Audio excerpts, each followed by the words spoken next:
João, muito obrigado Pô, por ter aceito assim de bate-pronto o convite. Obrigado por você ter tirado essa horinha aí para estar conosco, viu? Prazer enorme estar aqui contigo. Dr. João Maurício, ele é cirurgião especialista em joelho, é doutor e mestre em ortopedia e coordenador científico de ortopedia da Clínica São Vicente da Gávea. E o currículo é muitíssimo vasto e é, sem dúvida alguma, um dos maiores especialistas de joelho do nosso país. Eu não tenho dúvidas que hoje vai ser muito enriquecedor. já já, Obrigado mais uma vez, João. peraí. Estou aguardando. Achei que estava meio escuro. Aproveita aí para. Tranquilo, tranquilo. Tá joia, estamos te vendo bem. Beleza. Tudo Obrigado aí. tranquilo aí? Família tá bem? Tudo bem, graças a Deus. E vocês? Tudo em paz. Então. Legal. Aí, ó, já tá saindo elogio para você aí, ó. Ele é sensacional aí. Aqui a Ah, gente tem ah, aqui a ah, gente tem o rei. tanto as visitas agora, no momento da live, tem muita visita também depois da publicação. Essa live vai ficar registrada lá no meu feed.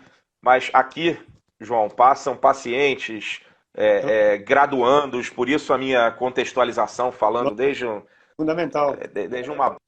desde uma base, assim, para tentar realmente trazer todo mundo para a nossa discussão, tanto graduandos quanto profissionais extremamente experientes. Olha quem está aí também, ó. Ó, o Marco, grande Pô, parceiro. grande Obrigado, Marco. cirurgião de quadril, melhor do Brasil. Esse é 10, é o cara. Esse é. Maravilha. Bom, O vamos João. lá, tenho. Pô, só meus amigos aqui, pô. Olha aí. Olha lá o João, cavaleiro internacional de primeiro time. Olha que legal. Puxa vida, tô um monte de amigo meu aqui entrando. Olavo, tudo bem, Olavo? Beleza? Pô, vamos falar Maravilha. de medicina, senão a gente vai ficar batendo papo. Maravilha. Ó, vocês podem continuar mandando aqui as mensagens, elogios, perguntas, fiquem à vontade. Pensa de todos aí. Tá aí, ó, legal. Bom, minha primeira pergunta para começar a nossa discussão, João, Hum. quais são os critérios que você considera para a escolha de uma artroplastia unicompartimental, ao invés, por exemplo, de uma bi ou tri, né, ao invés de uma multicompartimental? Que critérios você usa? A gente fala de artroplastia, você é quase que sinônimo de você fazer uma artroplastia que você troque os três compartimentos do joelho, né? Uma prótese total, que é a Verdade. mais comumente utilizada no joelho, disparado.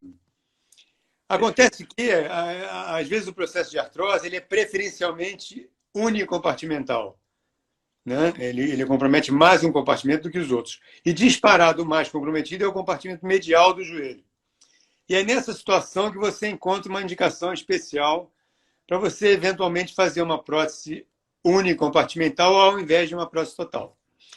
E qual seria a diferença, quer dizer, em termos de. Por que não faz logo uma prótese que troca o joelho todo? É porque a agressão necessária para fazer uma prótese unicompartimental é muito menor do que fazer uma prótese total, e por conseguinte você tem um processo de reabilitação e de retorno à atividade laborativa, recreativa, muito mais rápido e de uma maneira muito mais direta. Isso, como a gente tem uma live aqui que é direcionada bem para os fisioterapeutas, isso para o fisioterapeuta é uma festa, porque o paciente fala, eu fiz uma prótese no joelho. Aí, quando ele chega no fisioterapeuta, ele fez uma prótese parcial, uma uni, compartimental, e não uma total. Então, o cara já chega andando, já chega dobrando o joelho bem, já chega atendendo às demandas funcionais de uma maneira muito mais pronta. Então, é uma cirurgia que me encantou, assim, quando ela, como você disse aí, a história dela é muito longa. Ela começou lá atrás, igual você falou, com um câmbio que interpunha no joelho com artrose, pegava um disco de polietileno, interpunha ali e o paciente ficava pisando em cima daquilo. Quer dizer, uma coisa hoje em dia completamente esdrúxula. Mas no começo dos anos 2000, se desenvolveu uma abordagem minimamente invasiva para fazer a artroplastia unicompartimental. Então, ao invés de fazer um acesso para a artroplastia total, que você fazia um acesso, uma artrotomia anterior, abria o tendão do quadríceps todos aqui, o reto femoral, luxava a patela toda para fora. Então, a agressão ali no mecanismo extensor, aquilo ali é um atropelamento.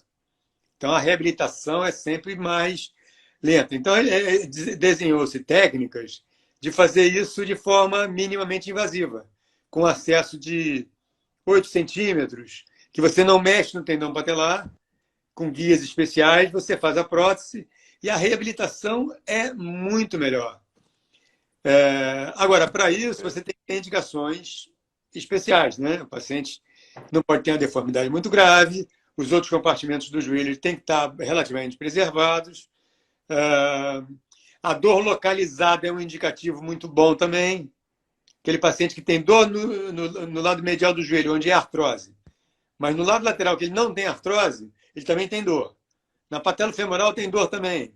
Aí tem dor coluna no ciático, que irradia para a perna. Tem dor na orelha. Esse cara não é um paciente muito bom para você indicar uma uni, porque o teu resultado possivelmente não vai ser tão legal. Porque a dor e a queixa do doente é multifatorial e talvez você, com uma uni compartimental, não consiga estar atendendo todas as demandas que o paciente teria em termos de alívio de dor. Eu acho que eu falei demais, né? Falou demais nada, tá um espetáculo, tá didático, tá espetacular. Por favor, traga essas palavras. É uma operação que, como você disse aí, eu tenho uma experiência grande com ela, porque me envolvi com ela logo no começo, quando ela chegou no Brasil, dentro de minimamente invasiva. E o X da questão aí é a questão da indicação. Você, no consultório, separar o joio do trigo. Qual paciente que tem artrose no joelho que pode ser submetido a uma unicompartimental com sucesso e qual aqueles não. Esse paciente é melhor fazer uma prótese total mesmo que tenha um pós-operatório mais arrastado, mas o resultado lá na frente vai ser muito melhor. Entendeu? Perfeito, perfeito. O paciente não chega a questionar assim, doutor, mas vamos supor, você já forneceu todas as informações para ele sobre, por exemplo, a possibilidade de troca, de substituição da revisão. Ele não pode dizer assim, doutor, se a revisão vai acontecer com 12 anos, será que o compartimento lateral não pode ficar comprometido com 6? E aí com 6, não por conta do que eu fiz no medial, mas porque o lateral agora já está comprometido e eu ter que abrir antes? Pode. Mas as previsões de médio e longo prazo, por exemplo, você fazer uma uni bem indicada, a chance dela passar de 10 anos é de 90%, mais de 90%, um pouco. Mais de 90%. Aí daqui a 10 anos, aí já é um outro universo, uma outra. O paciente já está com 10 anos a mais, entendeu? Se ele eventualmente tiver que fazer uma prótese total, ele vai fazer uma prótese total primária. Vai tirar a uni e vai fazer uma prótese total primária. Mas volto a dizer, cada vez mais essa sobrevida tem se arrastado para 12, 15 anos, com boa evolução. Tem casos muito animadores. Hoje mesmo no consultório foi uma paciente lá com 14 anos de operada. E ela foi questão do outro joelho, tem 0 de dor no joelho operado. Aí você olha o outro compartimento dela, o compartimento lateral, tem um pouquinho de artrose, a patela femoral também tem um pouquinho de artrose, mas ele não tem dor. Não quer nem falar de operar o joelho de novo, entendeu? Então é muito interessante sobre esse aspecto. Perfeito. Em relação, começando aqui pelo pré-cirúrgico, qual seria o pré-cirúrgico assim, ideal para você, se é que você considera que tem necessidade de alguma abordagem pré-cirúrgica? Porque a sua resposta pode ser também assim, não, D'Angelo, não acho que tenha nada especial que tenha que fazer pré-cirúrgico, não, é pegar e operar. O que você me diz aí? Qual seria o melhor dos cenários? D'Angelo, o paciente com artrose, via de regra, com artrose com indicação cirúrgica, né? Aquele cara que já fez fisioterapia, já fez condroproteção oral, já fez ácido hialurônico intraarticular no joelho, e aí as coisas funcionaram ou não funcionaram. Resumo da ópera, ele chegou à indicação cirúrgica de tratamento. Esse paciente é um paciente que, via de regra, tem muito incômodo no joelho, muita dor, muito... Então, não é um paciente em que o tratamento fisioterápico te traga grande benefício em termos de ganho muscular, ganho de alongamento, porque o paciente é muito dolorido, ele consegue desempenhar de forma muito discreta na fisioterapia, via de regra. Agora, é claro, se o paciente chegar para a gente, aquele paciente que tem uma musculatura mais trabalhada, que tem um arco de movimento mais adequado também, isso aí facilita enormemente o nosso trabalho e o trabalho de vocês no pós-operatório, né? Perfeito. As evidências realmente, João, têm mostrado um tamanho de efeito. Quando há algo favorável realmente para o grupo tratamento em relação ao pré-cirúrgico, o tamanho de efeito é muito pequeno, É, sabe? Faz a gente realmente considerar fortemente se vale a pena realmente tanta dedicação, tanto custo, porque é um custo para o paciente, é, né? não só financeiro, como custo pessoal, porque esse paciente Isso. é um paciente que é clinicamente muito manipulado. Já fez fisioterapia, já fez infiltração, já fez isso, já fez aquilo, e as coisas, e ele chegou naquele ponto que ele precisa operar para melhorar a dor. Então, você falar para esse cara que ele tem que sair de casa, andar, ir na fisioterapia, voltar, isso para ele é um custo que muitas vezes ele não vê benefício maior, entendeu? Agora, não há Perfeito, concordo. de um paciente que é melhor trabalhado do ponto de vista muscular, quadríceps melhor, arco de movimento mais preservado, o pós-operatório é muito facilitado, né?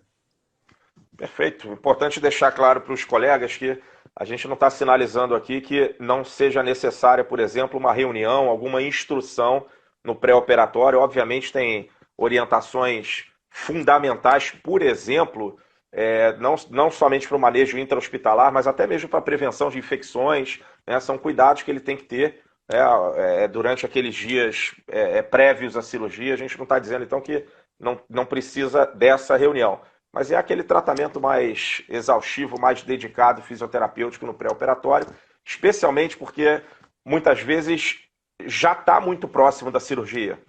O paciente já está há 20 dias, há 30 dias da cirurgia. Os trabalhos têm mostrado, o tamanho de efeito é bem pequeno. Eu concordo contigo. Sim. Concordo. João, como é que você faz para alinhar a tua expectativa com os resultados da cirurgia com as expectativas do paciente? Porque a gente sabe que isso é uma questão bastante delicada, Não, tá? Às vezes o paciente chega com uma expectativa altíssima. Como é que essa você lida com isso? é a equação de US$ 1 milhão. É você sentar com o paciente no consultório, explicar para ele qual é a tua proposta de tratamento e alinhar com ele o que você espera de resultado, num caso como o dele. Porque, por exemplo, hoje disse, por exemplo, que 20% dos pacientes que fazem uma artroplastia total são insatisfeitos. 20%. Não é que o cara não melhorou da dor, ele é insatisfeito. Ele achava que ele poderia estar melhor.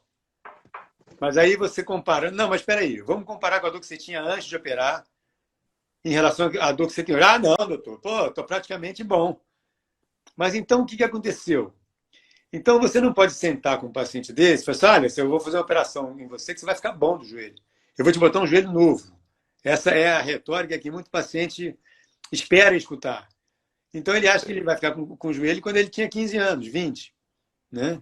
É um joelho novo. E é novo. Mas ele não é novo. Os tendões não são novos. O resto, a musculatura não é nova. A coluna não é nova. Entendeu? Então essa coisa tem que ser muito bem alinhada para que você possa ter um objetivo comum com o doente. Né? Porque aí o paciente vai enxergar as etapas acontecendo e vai se ver contemplado. Não, aquilo que o doutor conversou comigo antes da operação está acontecendo agora com 1 mês. Com 2 meses já estou fazendo isso. Com 3 meses já fui à vida. Entendeu?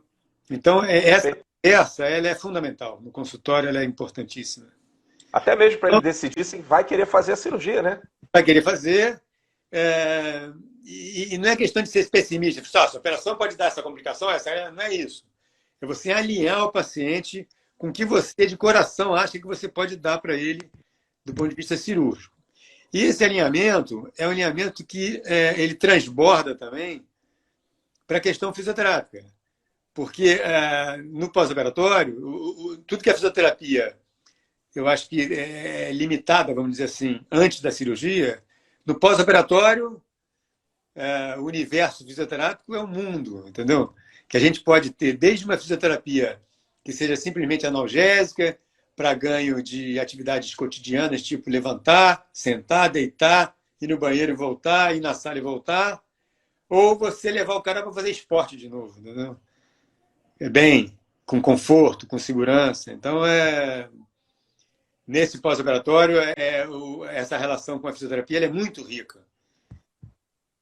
Verdade, verdade. E é, considerando o acesso que você utiliza, você começou a citar para a gente aqui o acesso que você utiliza com mais frequência. Eu sei que você é apaixonado por artroplasia, por joelho, mas a unicompartimental em particular.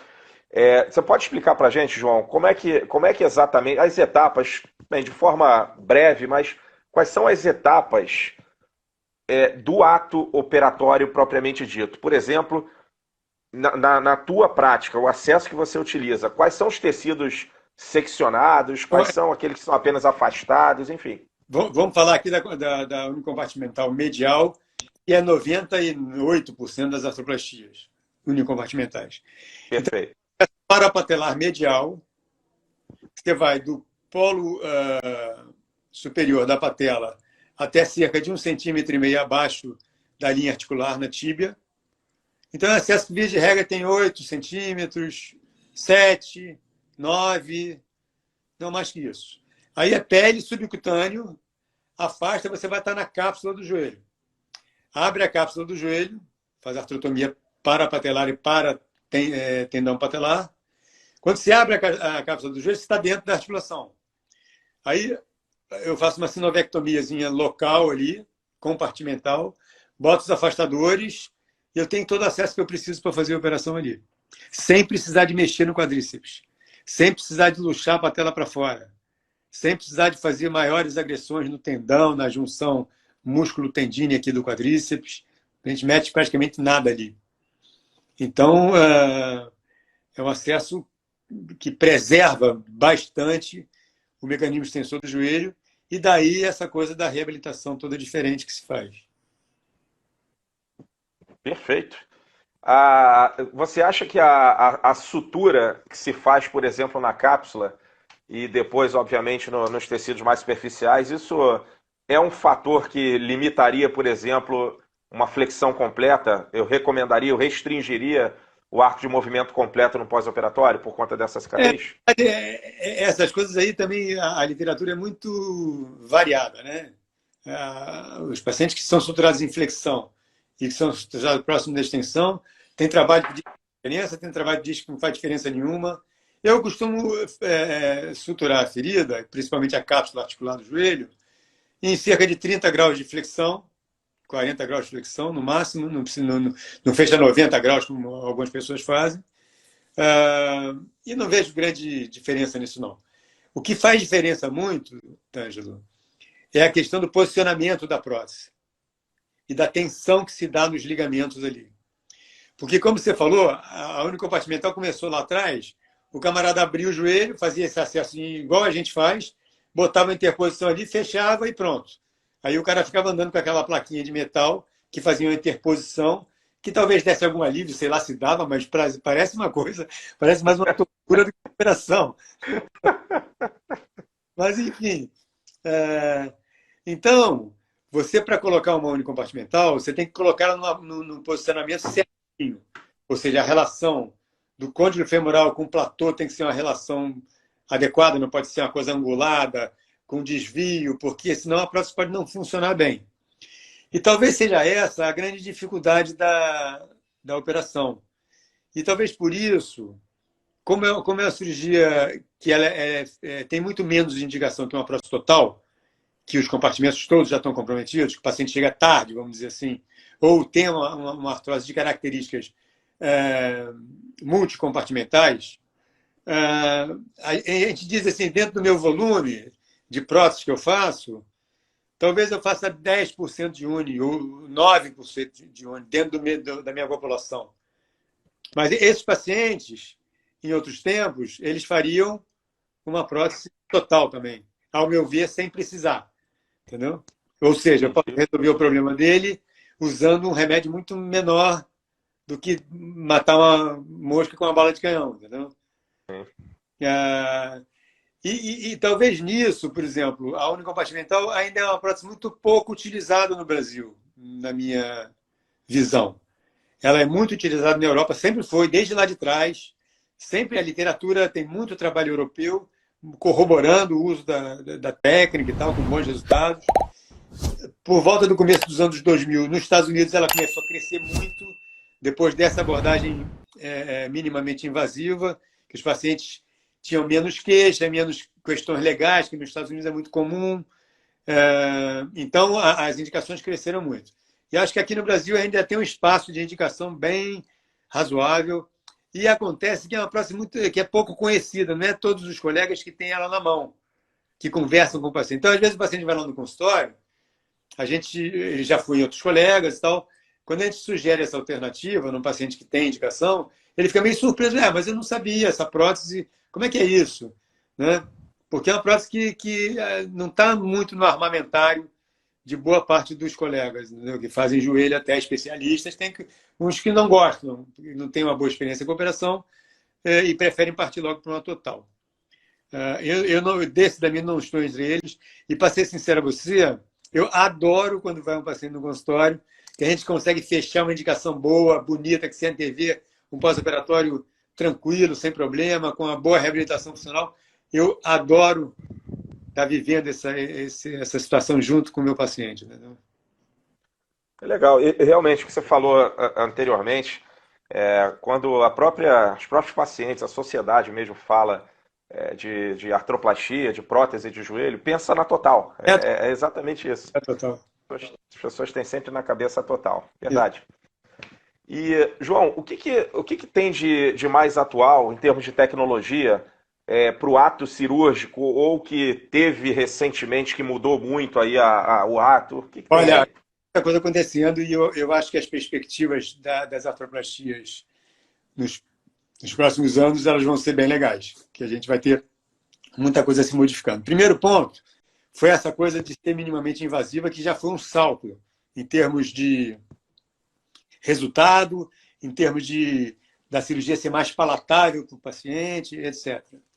Mas, como eu te falei, a unicompartimental é crucial a questão técnica, o posicionamento da prótese. Então, poucos graus de desvio dentro do ideal podem trazer resultados inadequados, entendeu? Então, duas coisas estão chegando no Brasil no momento. Primeiro, é você fazer uma prótese customizada. Você radiografar o joelho do doente, fazer um modelo em 3D, fazer uma tomografia. Isso vai para o computador. O computador desenha uma prótese para o D'Angelo. Ou para o João Maurício. Isso é um espetáculo, isso é um espetáculo. Entendeu? Aí vem a prótese do teu tamanho, do tamanho que você precisa, com polietileno que você vai precisar. Tudo do tamanho do seu joelho, do formato. Então, isso aí é uma coisa que eu acho que a gente vai ganhar muita precisão, muita acurácia no procedimento. Além disso, está chegando a robótica. A robótica, o que é? Você operar com um robô. Na hora que você vai fazer os cortes ósseos para botar a prótese, o braço do robô não deixa você errar. Porque a gente erra. Tem dia que a gente acorda bem, faz uma operação maravilhosa. Tem dia que você podia ter feito melhor. Entendeu? Nós somos seres humanos. Claro. E a robótica e a prótese personalizada, elas estão batendo na porta aí. Foi uma pena a pandemia, porque a robótica estava chegando no Brasil no final de 2019. Aí entrou a pandemia, o nosso movimento cirúrgico baixou a níveis críticos, principalmente no paciente idoso, que o risco de Covid é mais complicado, de ter um Covid mais grave e tal.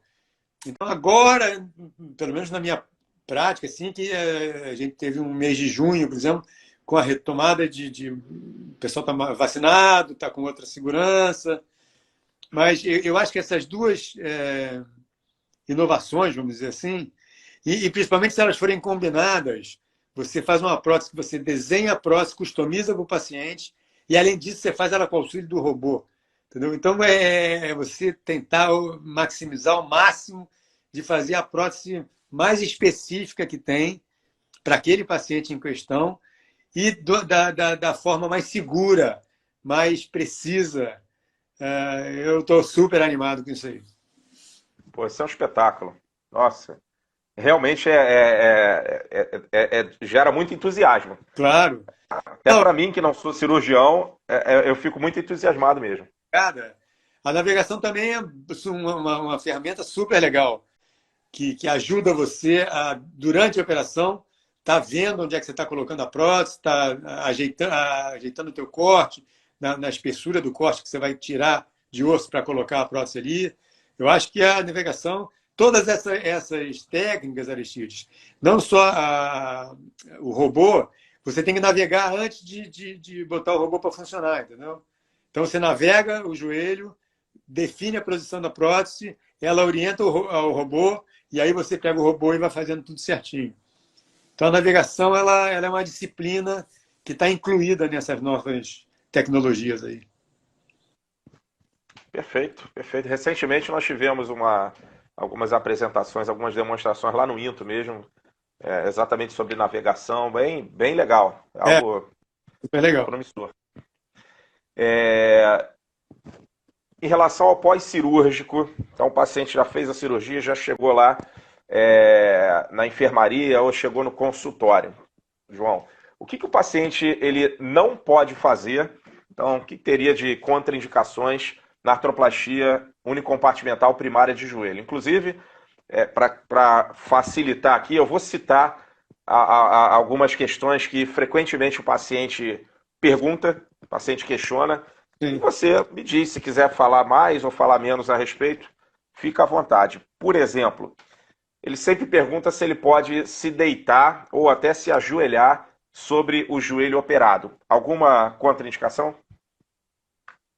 D'Angelo, depois que a gente opera, meus pacientes também sempre me perguntam isso. Depois da operação, a gente faz o corte, bota o cimento, fixa a prótese no lugar, e uma vez fixa, ela está presa. Aí eu falo para o meu paciente, olha, no dia seguinte da operação, você pode sair andando do hospital, descer a escada, sair andando e ir até Petrópolis e voltar, que não tem problema nenhum, nada vai acontecer com a sua prótese. O teu processo de reabilitação não está relacionado à prótese em si, está relacionado ao trauma cirúrgico que a gente produziu para poder colocar essa prótese no teu joelho. Então, são os tendões que tem que cicatrizar, são os tendões que tem que voltar a funcionar de novo, ter a força necessária, o alongamento necessário, para que você possa retomar as suas funções. Mas, no que diz respeito ao posicionamento, o paciente pode virar de lado, pode virar do outro lado, tudo que seja confortável para ele pode fazer sem nenhum problema, que a prótese não vai sair do lugar, não vai ter nada de diferente acontecendo. Diferente do quadril, por exemplo, né? Que no quadril você tem algumas técnicas, você ainda usa o triângulo para deixar a perna em ligeira abdução, você não pode sentar no vaso sanitário muito baixo, porque eventualmente a prótese pode sair do lugar. O joelho não tem esse problema. Né? No joelho você faz a prótese, faz o balanço ligamentar, e o joelho, o paciente, se ele se sentir confortável, ele pode sentar no vaso sanitário mais baixo, ele pode deitar de lado, que muitas pessoas gostam de deitar de lado, dormir de lado, né? E tem dificuldade de dormir de barriga para cima, que o pós-operatório, às vezes, em algumas cirurgias, como no quadril, por exemplo, o cara tem que dormir de barriga para cima durante 1 mês e meio, 2. E isso no joelho não tem problema nenhum. Agora, pode ser desconfortável para ele. Ele pode sentir dor, pode sentir incômodo, e aí ele pode ter que procurar uma posição que seja mais confortável para ele passar esses primeiros dias de pós-operatório, principalmente. Perfeito. Ele pode cruzar as pernas? Pode. Pode cruzar as pernas. Sentado, cruzada de pernas sentado mesmo, não tem problema. Não vai acontecer, porque ele vai estar num pós-operatório recente ainda. Então, para ele cruzar as pernas, eu acho pouco provável que ele vá ter esse tipo de conforto, porque, volto a dizer, os tecidos moles ainda estão cicatrizando, está com a cicatriz, está com um ponto, tá? Então ele não vai nem sonhar de cruzar as pernas. Mas, do ponto de vista mecânico, nada aconteceria, entendeu? Perfeito. E aí, Ele pode, bom. deixa eu só interferir aqui um pouquinho. O paciente que faz uma uni, como ele tem um quadríceps que é praticamente intocado na operação, ele chega para fazer fisioterapia, aí os fisioterapeutas até me mandam mensagem: nossa, que operação que o senhor fez nele! E você foi uma prótese? Foi uma prótese unicompartimental. Pô, o paciente está aqui andando para lá e para cá, está sentando, está dobrando o joelho. É um espetáculo. Então é muito diferente. E o paciente, ele reconhece muito isso também, sabe? Legal, legal. Bom, eu não vou nem te perguntar se ele pode caminhar logo após a cirurgia, porque claro que pode, não só pode como deve, E, né? por exemplo, nós via de regra, no próstata total, que é uma excelente operação, que a gente faz direto também, o paciente geralmente usa um andadorzinho nos primeiros dias de pós-operatório, né? O paciente com a uni, ele tem até dificuldade de andar com aquele andador porque ele já começa a passar na frente do andador, sabe? Porque ele já anda muito melhor, já tem muito mais firmeza, ele já consegue dar uma passada normal, né? O paciente no pós-operatório do total vai dar aquele passinho de formiguinha, né? Um passinho depois do outro. Ele não, ele já transpassa uma perna sobre a outra, então ele vai andando. E aí as ajudas para deambular geralmente são menos necessárias, vamos dizer assim. Perfeito. Permanecer em pé apoiado sobre o membro apoiado, tem problema? Nenhum problema. Fazer girar o corpo utilizando o membro operado como pivô, alguma Não, restrição? tem um problema para a prótese em si. Quer dizer, ele pode não fazer isso nos primeiros dias por ter desconforto por causa da cicatriz, da operação em si. Mas poder fazer, ele pode. Agachamento até o final da. Agachamento até. A gente tem muita gente fera aqui. Entrou Márcio Schiffer, já teve aqui também. Obrigado, Márcio, Obrigado pela companhia aí. Obrigado. Tem gente fera demais, Vanessa. Obrigado, Vanessa. Agachamento até o final da ADM de joelho também não teria problema, né? Então, a questão do agachamento e da flexão máxima, como na prótese total, o quanto o paciente vai dobrar o joelho no pós-operatório tem muito a ver com o que ele tinha de flexão antes da cirurgia. Então, daí essa é uma relação que a gente não consegue quebrar muito, né? Então, se o paciente tinha uma flexão de uns 120 graus, ele vai flexir 120, 130 no máximo, 125. Porque essa não é uma operação que você faça num paciente que não tenha 100, 110 graus de flexão. Se o paciente não consegue dobrar nem 90, uma unicompartimental não é uma operação dele. Você tem que fazer uma operação que você possa ser mais agressivo, tirar os osteófitos, enfim, abordar o joelho de uma maneira um pouco mais impactante. Mas ele, rapidamente, ele alcança o grau de flexão que ele tinha no pré-operatório, diferente da total, que às vezes o paciente demora 1 mês e meio, 2 meses para atingir a flexão final que ele vai ter quando ele atingir o platô funcional dele. Entendeu? Perfeito. Alguma orientação especial para subir ou descer a escada? Na verdade, quer dizer, o paciente com a unicompartimental ele consegue subir a escada muito antes do cara da total, porque, volto a dizer, para subir, principalmente para descer a escada, você precisa de quadríceps. O paciente que tem a total, ele durante 1 mês, mais ou menos, o quadríceps está cicatrizando ainda, está se fortalecendo, está se alongando, então ele vai ter uma reabilitação mais tardia. O paciente com a uni é aquela coisa, se você conseguir fazer, se não estiver te incomodando, vai fazendo. Você consegue soltar o doente com mais segurança, com mais conforto. Sabe? Perfeito, perfeito, muito bom. Você citou a questão do meio auxiliar de locomoção, aí citou o andador. Esse paciente que faz a artroplastia unicompartimental, ele habitualmente ele sai mais com o andador, é mais frequente sair com o andador ou com par de muletas? Na verdade, no hospital, eu acho que o andador ele talvez seja mais seguro, assim, porque o andador é um quadradinho que o paciente se sente super seguro ali. Veja bem, o paciente é um paciente idoso que acabou de ser operado, ele foi anestesiado, depois ele ganhou um bloqueio analgésico do membro inferior, bloqueio do nervo femoral aqui, que deixa a musculatura meia frágil durante 24, às vezes até 36 horas. Então, o paciente está com medo. Né? Então, o andador ele é um quadradinho que o paciente se sente mais contido ali, vamos dizer assim. Né? Então, os pacientes que fazem a total, eles usam o andador um pouco mais. Mas aí, com 15 dias, 3 semanas, o paciente da total também já está querendo largar o andador. O paciente da uni, dependendo do paciente, ele larga em 3 dias, 4 dias, uma semana. Porque ele, não, estou andando super bem, eu quero usar uma muletinha no máximo aqui. Porque ele não precisa se apoiar, ele pode pisar. Ele não precisa fazer subtração de carga, ele pode pisar no joelho sem problema nenhum, tanto na total como na unicompartimental.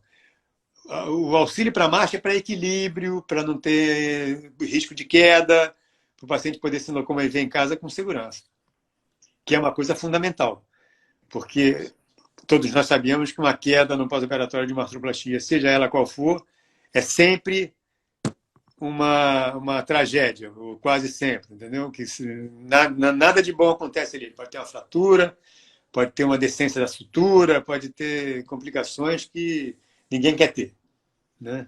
A gente quer que esse pós-operatório corra sem nenhum problema. Pegando esse gancho da queda do paciente em casa, ontem mesmo teve no meu consultório uma paciente que sofreu uma queda em casa e eu compreendi a situação dela. Ela já chegou, isso foi relacionado a membro superior até. Ela chegou com o membro superior assim, apoiado, posição clássica até do que eu vou sinalizar que ela teve. Inicialmente a gente pensa assim, bom, por que ela não foi direto para o hospital, né? Bom, por conta do Covid, receio do Covid. Ela me procurou pela confiança, por a gente se conhecer já há bastante tempo, e realmente ela estava com sinais realmente de bandeira vermelha. Tá? Me parecia realmente uma fratura ao nível do cotovelo. Tá? Não parecia nada na cervical nem no ombro, mas ao nível do cotovelo sim, obviamente não dá para precisar o que ela tinha, mas comprometimento sim no cotovelo tinha. Eu falei, olha, ela ficou 15 minutos no meu consultório. Tá? Falei, olha, não tem jeito, a senhora vai precisar sim ir para o hospital. Ela foi, depois me escreveu, estava com uma fratura na cabeça do rádio e no processo coronoide. Uma fratura por avulsão no processo coronoide. Então, eu estou colocando essa situação porque aconteceu ontem no consultório. A questão é a seguinte, João, que sinais de alerta você recomendaria para que eu, como fisioterapeuta, no meu consultório, eu estivesse atento em um paciente seu, por exemplo, você me encaminhou numa artroplastia unicompartimental, que sinais de alerta eu preciso estar atento para que eu fale para ele assim, olha, volta no Dr. João, porque pode ter soltado, que sinais você me recomendaria para devolver ele para o teu consultório de imediato? Eu queria que você me devolvesse ele primeiro, se ele não conseguisse pisar. Tá certo? Se ele tiver dificuldade de pisar no chão com o joelho operado. Porque, volto a dizer, como a gente está preocupado na reabilitação com as partes moles, o fato de pisar no joelho, com a perna esticada, geralmente não causa maior desconforto no paciente. Se você explicar que ele, a não ser o medo. Mas quando você explica que ele pode fazer aquilo, ele vai pisar e não vai ter dor. Mas se o paciente não consegue pisar, eu quero vê-lo de novo. Logo, se o joelho do paciente está com um processo inflamatório que é incompatível com o tempo de operado que ele tem. Ou seja, um paciente que vai para você com 15 dias, já tirou os pontos, vai começar a fazer a reabilitação, está com o joelho inchado, está com o joelho vermelho, esse paciente tem que voltar para o médico rápido, porque pode estar uma infecção em evolução ali, pode alguma coisa estar acontecendo.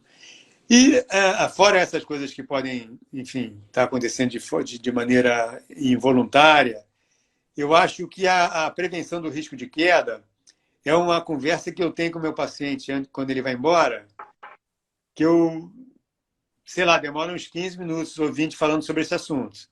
Porque quando ele vai embora, está todo mundo animado, puxa, a cirurgia foi um sucesso, ele está andando, que maravilha, meu pai, meu avô, que legal, tá vendo? Agora você está andando, não vai ter mais dor no joelho, que espetáculo. Bom, agora calma. Em casa, não pode ter chinelo, não pode ter tapete, não pode entrar no banheiro sozinho, não pode levantar de noite para fazer xixi sozinho, entendeu? Uma série de cuidados que queda no pós-operatório você previne, né? Tratar é ruim, né? Você tem que prevenir que ela não pode acontecer. Olha, esses acidentes acontecem com todo mundo, mas com o senhor não pode acontecer, entendeu? Exato. Vamos fazer isso, repassar. Isso é uma coisa que frequentemente os pacientes fazem reabilitação domiciliar. E eu sempre gosto de rotina estar conversando com o fisioterapeuta e vendo o que ele está fazendo. E uma coisa que eu também sempre enfatizo com os fisioterapeutas, desnecessário, que muitos deles já têm uma noção muito, até melhor do que eu a esse respeito, em termos do ambiente do doente. Só, olha, eu vim aqui, mas ele está andando com um chinelo que escorrega. Ele está cheio de tapete em casa. Tem gato, tem cachorro andando para lá e para cá.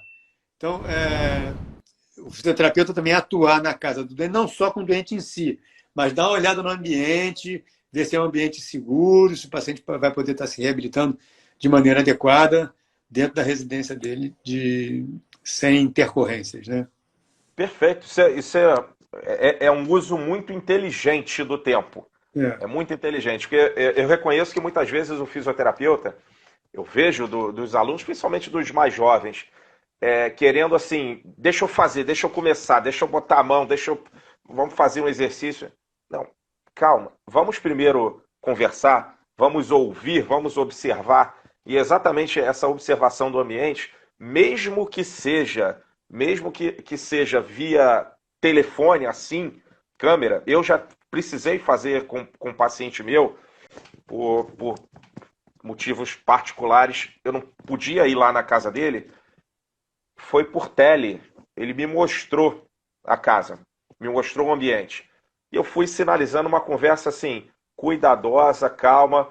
A gente fez um checklist, ele anotou o que tinha que ser resolvido. Fizemos uma segunda teleconsulta para ele me mostrar as soluções. Eu considero um uso muito inteligente do tempo, João. Isso é muito importante. Ferramentas que a gente tem hoje, por exemplo, essa coisa, você está falando do relacionamento do fisioterapeuta com o médico, né? Que a gente tem que, é uma equipe, né? Tem que trabalhar todo mundo junto. Isso aí é uma ferramenta muito útil, nossa senhora. Porque o cara acabou de fazer a fisioterapia, já me manda os videozinhos e eu vou acompanhando como se eu estivesse lá. Porque que a gente se ressente um pouco é que no pós-operatório o fisioterapeuta fica muito mais amigo do doente do que o médico, né? Está ali todo tá devagar. É verdade. Pô, você só fala desse fisioterapeuta agora? Mas Mas é verdade. É a oportunidade que a gente tem mesmo. acompanha isso muito mais de perto, porque aí você já manda um WhatsApp para o doente, puxa, vi seus vídeos hoje, o progresso foi muito legal e tal. Então, é bacana a gente poder acompanhar isso mais de perto, né? E de uma maneira mais objetiva, né? Porque está vendo Perfeito. vídeo e tal. Tá. É legal mesmo. É o que a tecnologia nos proporciona. A gente tem que fazer bom uso mesmo dela, sem dúvida. E uma coisa que eu sempre enfatizo com meus pacientes também é que muitos deles têm o medo da fisioterapia pós-operatória. Pô, o fisioterapeuta vai me matar de dor. Não, não vai me matar de dor. Você tem uma Não pode. bem feita, uma cirurgia bem feita, com um bom fisioterapeuta, a fisioterapia vai correr lisa, linda, daqui a pouco você vai estar bom. Com conforto, Exato. qualidade de vida ali durante a feitura da fisioterapia, com confiança. Isso aí dá um benefício em termos de resultado funcional que são muito gratificantes. Perfeito. Comprometimento e dedicação, ele vai precisar, assim, ao extremo, sem dúvida. Mas dor, ele não precisa sentir. Talvez desconforto ele sinta. Ora, de certa forma, é natural.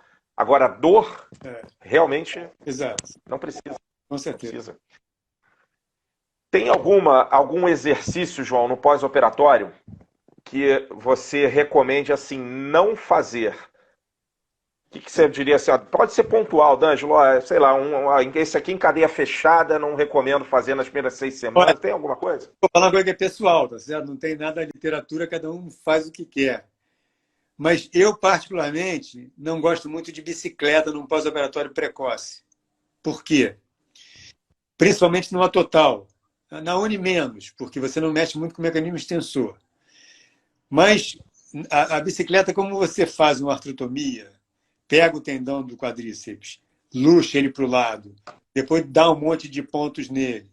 Quando você bota esse cara para pedalar, se você não sabe muito bem o que você está fazendo em termos da altura do banco, da tensão ali, frequentemente dá ruim, como se diz. O paciente sente dor, sente desconforto. ele faz, aí chega em casa o joelho fica doendo depois.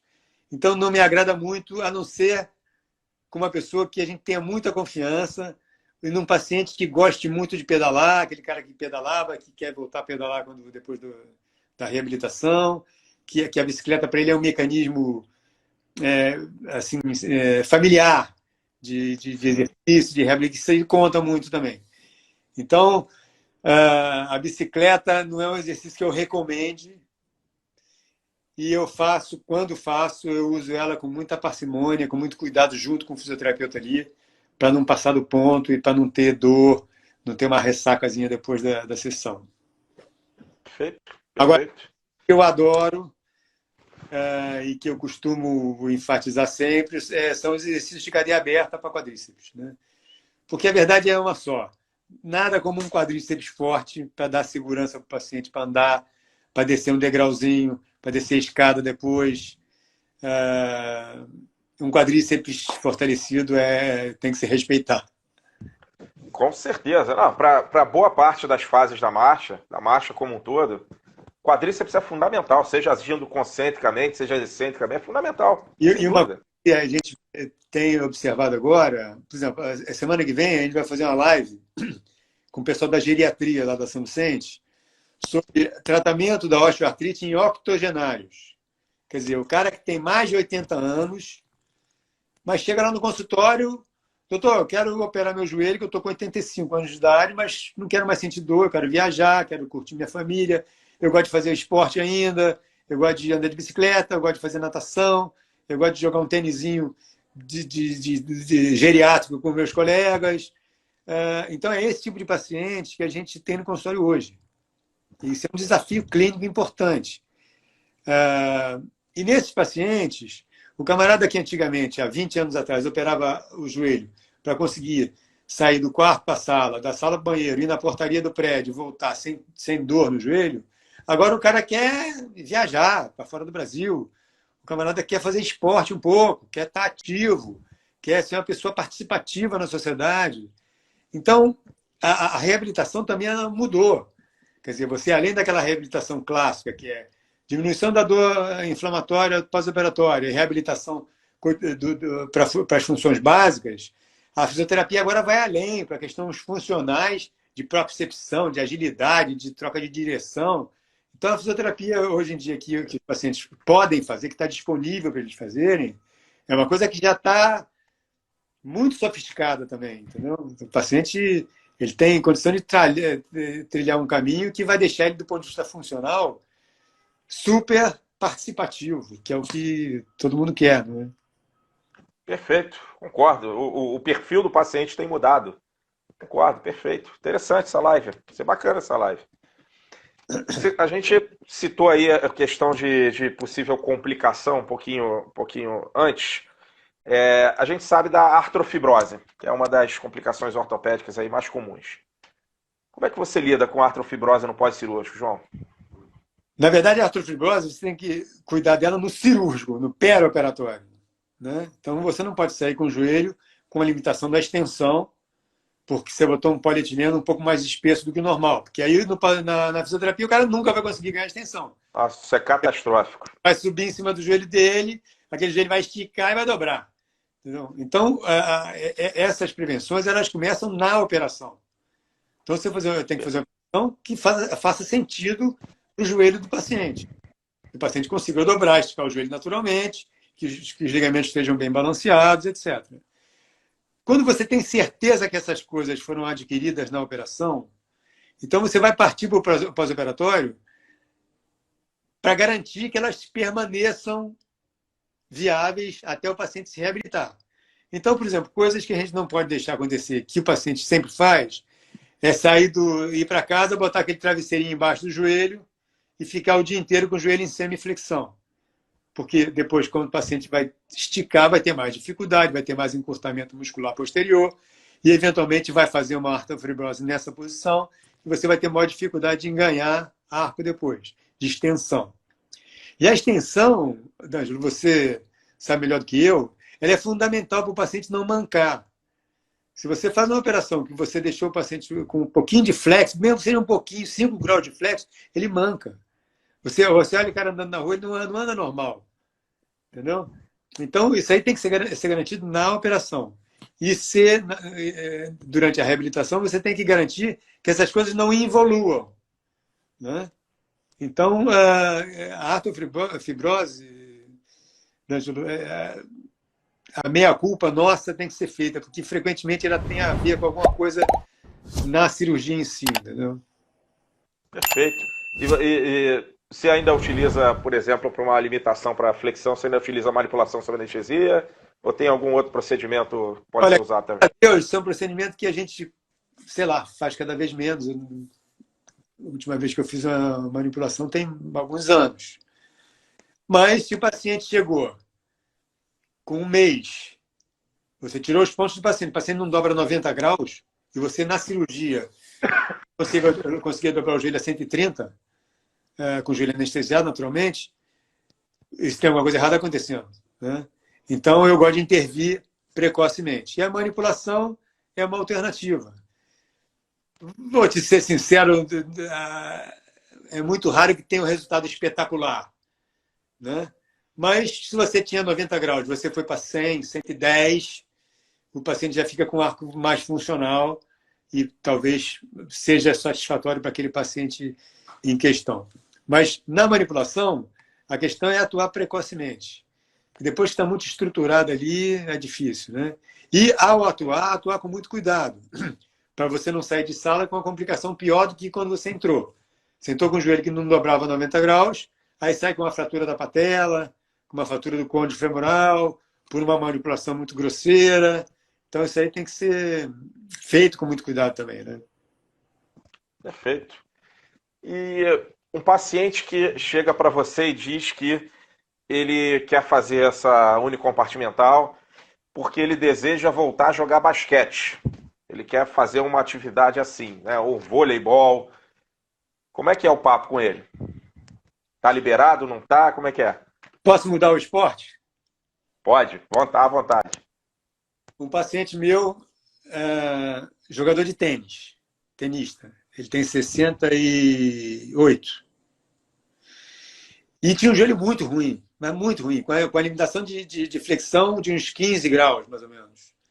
Artrose patelofemoral grave. E ele jogava tênis daquele jeito. Aí eu disse, olha, eu quero operar meu joelho para voltar a jogar tênis. Eu disse, pera um pouquinho.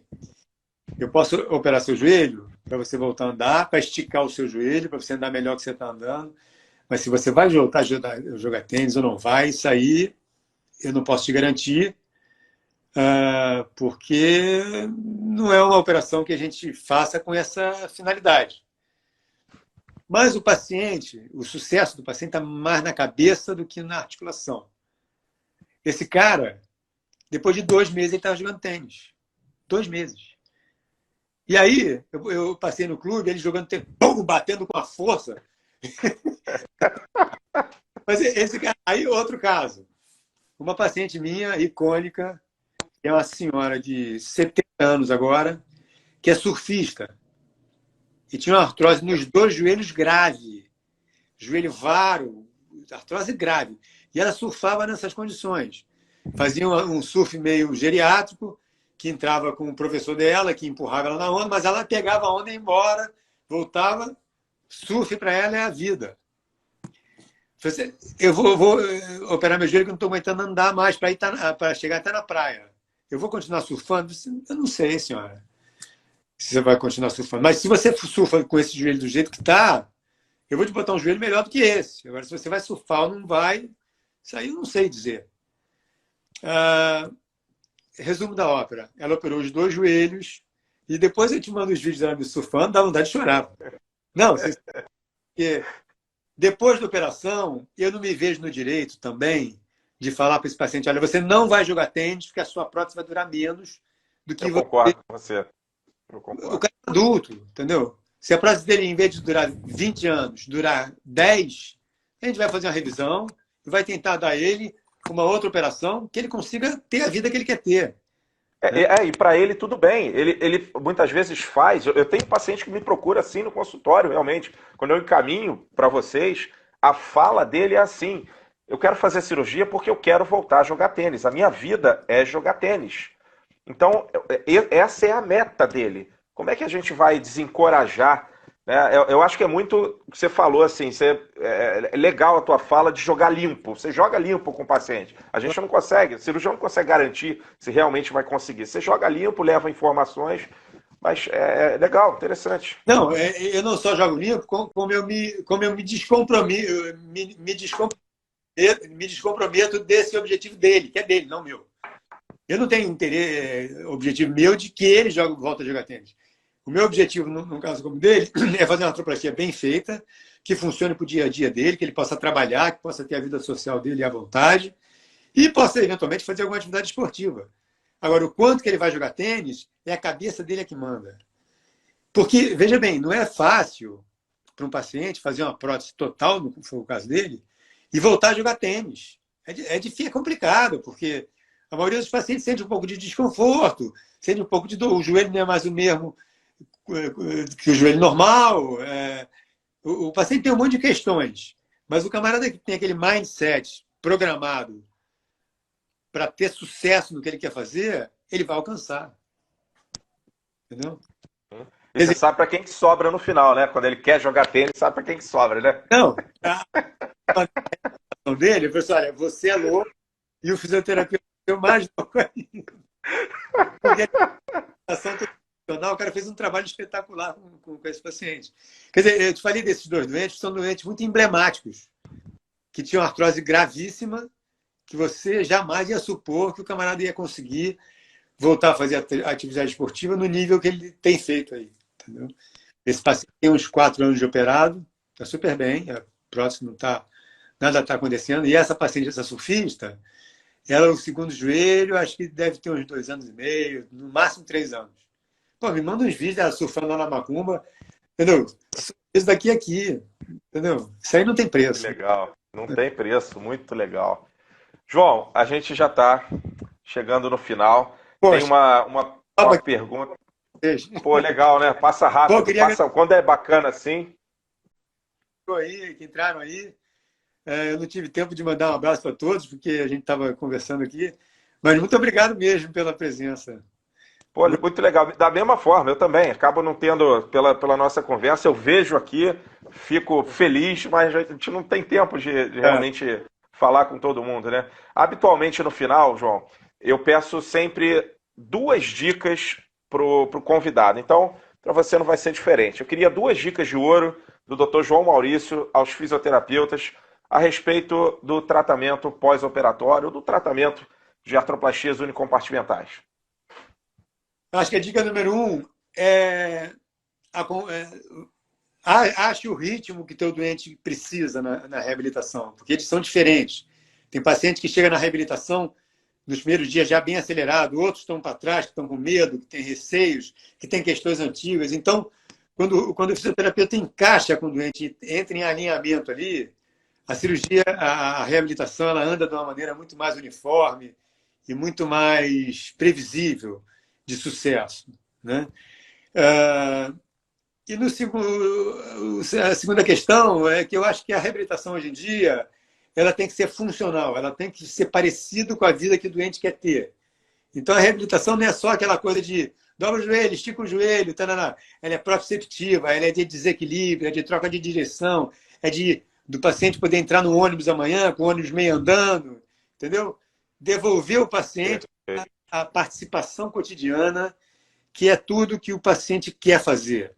E hoje em dia, a gente já concordou nisso aí, eu acho que o idoso de hoje é um idoso que, se ele tem a cabeça boa, se não tem Alzheimer, se não tem demência, ele é participativo, ele está no WhatsApp, ele está na internet, ele quer fazer as coisas, quer acompanhar. Então, você tem que fazer uma reabilitação que tenha a cara de 2021, com nível funcional que um idoso tem nos dias de hoje, que é muito diferente do que a gente tinha há 20 anos atrás. Muito diferente. E eu acompanhei isso no consultório. Quer dizer, há 20 anos atrás eu já era um médico que já tinha... Quer dizer, está ficando velho sem perceber. Mas hoje em dia as coisas são muito diferentes do ponto de vista funcional. Então, o tratamento tem que oferecer isso para o paciente de uma maneira segura e confiável. Perfeito. Bom, agradecer aos colegas que aqui participaram conosco, as mensagens. Agradecer, João, a você.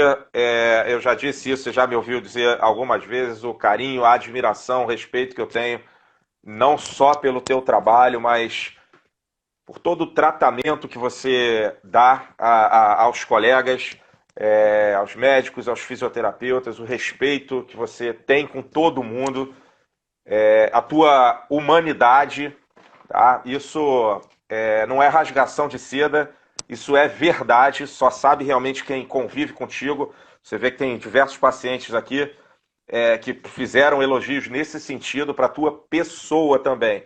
A tua competência técnica é indiscutível. Como eu falei no início, você é um dos cirurgiões de joelho mais experientes do país, a gente não tem dúvida. Tá? Eu sou privilegiado, inclusive, de poder ter esse contato. Já tivemos lá no INTO. Hoje a gente desenvolve um trabalho junto. Temos potencial para desenvolver um montão de outras revisões sistemáticas aí. Então, queria te agradecer a oportunidade de conviver um pouquinho, de te ouvir um pouquinho. É um privilégio. Muito obrigado, viu? Eu que agradeço. Agradeço muito aí, agradeço demais a presença de todos. Vi tanta gente, amigos e profissionais, e gente, algumas pessoas que treinaram com a gente, que a gente tem maior satisfação de ver hoje em dia voando aí alto, até mais alto do que a gente. Muito obrigado mesmo. E D'Angelo, mais uma vez, foi uma satisfação estar aqui.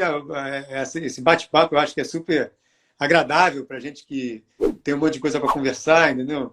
E com um interlocutor como você, que sabe puxar o assunto na hora certa. Foi um prazer realmente muito grande estar aqui com vocês. Obrigado, João. Fica com Deus. Saúde para você, saúde para a família, viu? Obrigado. A gente vai se falar durante a semana aí. Valeu, amigo. Grande abraço, obrigado a todos. A todos. Tchau.